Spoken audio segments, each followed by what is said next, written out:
semua, kami dari mahasiswa KKN Universitas Udayana, Desa Daging Puriklon. Kali ini kami akan menyampaikan materi untuk siswa kelas 6 SD. Selamat menyaksikan! Oh ya, sebelum ke videonya, ada informasi nih. Jangan lupa ditonton, diperhatikan baik-baik, dan dipelajari juga ya. Karena nanti kita akan berikan pertanyaan dan bisa dijawab oleh kalian. Dan akan mendapatkan reward atau hadiah dari kita loh. Langsung aja yuk ke video pembelajarannya. Ciri khusus makhluk hidup dan lingkungan hidupnya.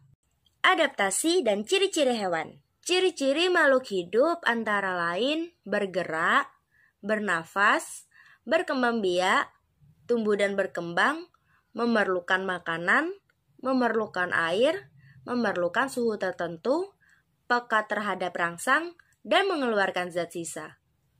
Ciri-ciri tersebut membedakan makhluk hidup dengan benda mati. Selain ciri-ciri di atas, makhluk hidup juga dilengkapi dengan ciri khusus. Ciri khusus merupakan penyesuaian diri makhluk hidup dengan lingkungannya. Proses penyesuaian diri makhluk hidup dengan lingkungannya disebut adaptasi. Bentuk adaptasi hewan. Yang pertama, bunglon. Bunglon beradaptasi dengan cara mengubah warna kulitnya sesuai dengan tempat yang disinggahinya. Adaptasi pada bunglon ini disebut dengan mimikri. Kemudian, burung. Burung beradaptasi dengan memiliki bentuk paruh yang berbeda-beda sesuai dengan jenis makanannya. Burung elang memiliki paruh tajam dan bengkok. Burung pipit memiliki paruh pendek, runcing, dan kuat. Burung pelikan memiliki kantung besar di paruhnya. Burung flamingo memiliki bentuk paruh lebar dan berjumbai.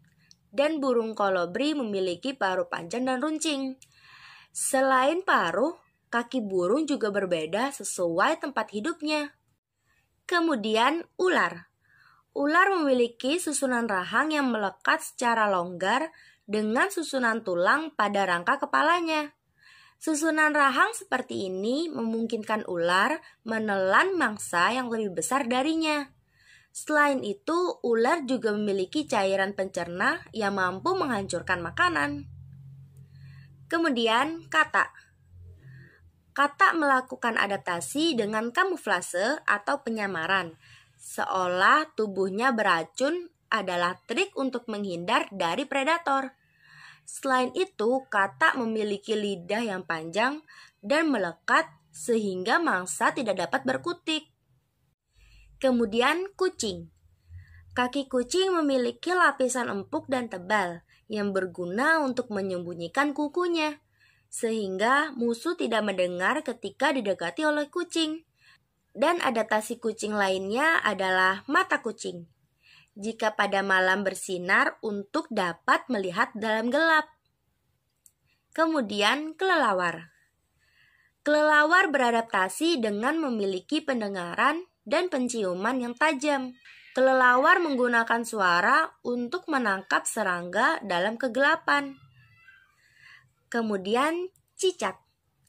Cicak beradaptasi dengan memiliki kaki yang dapat menempel pada dinding-dinding rumah.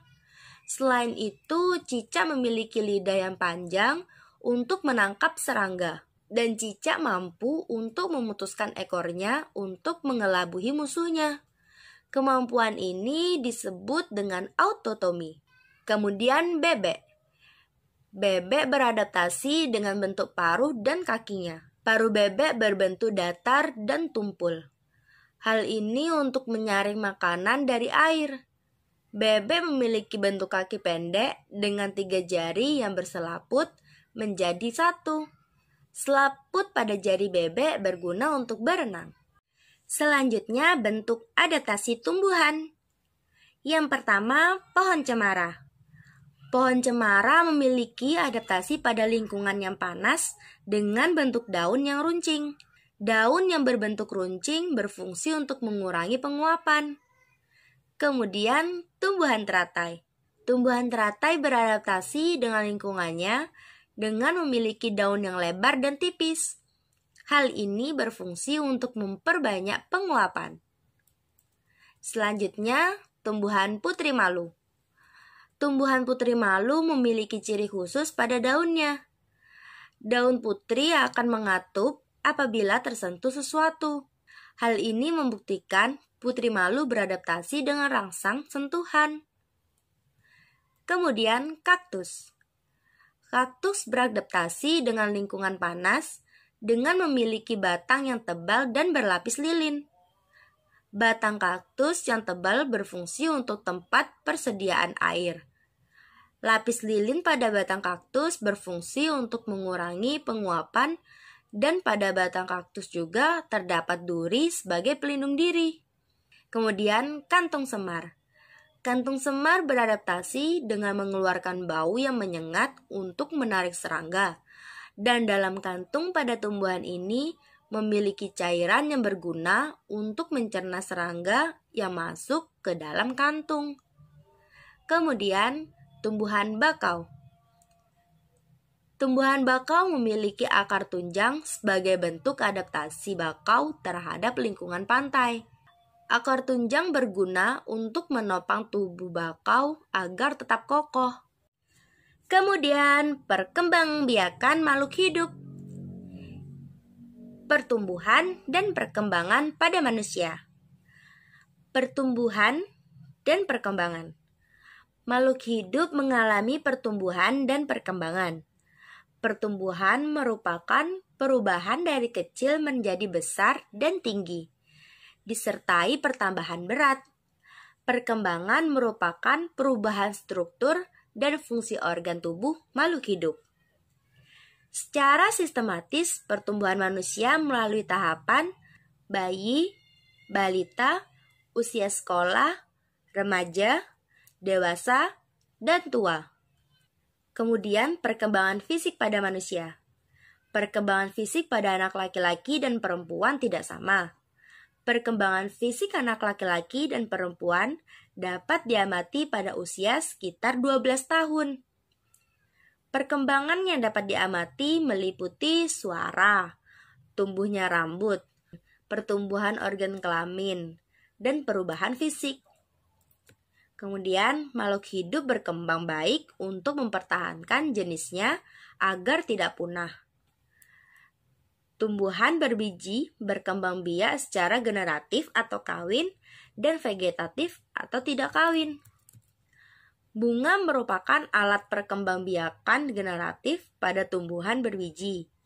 Putik berfungsi sebagai alat kelamin betina, sedangkan benang sari berfungsi sebagai alat kelamin jantan. Perkembangbiakan generatif diawali dengan proses penyerbukan. Penyerbukan adalah peristiwa jatuhnya serbuk sari di atas kepala putik. Perkembangbiakan vegetatif dibedakan menjadi dua, yaitu vegetatif alami dan vegetatif buatan. Perkembangbiakan pada tumbuhan tidak berbiji antara lain dengan cara membelah diri dan spora. Perkembangbiakan hewan tak bertulang belakang atau invertebrata terjadi secara vegetatif dan generatif. Perkembangbiakan vegetatif misalnya dengan tunas, membelah diri, dan spora. Sedangkan perkembangbiakan generatif misalnya anisogami dan konjugasi. Manusia berkembang biak secara generatif. Yaitu terjadi peleburan sel telur dengan sel sperma. Halo adik-adik, bagaimana dengan videonya? Bermanfaat banget bukan? Terima kasih untuk kalian semua yang sudah menonton video pembelajaran ini. Jangan lupa untuk tetap belajar di masa pandemi ini dan tetap patuhi protokol kesehatan dengan cara pakai masker, Jaga jarak, Dan cuci tangan. sampai jumpa.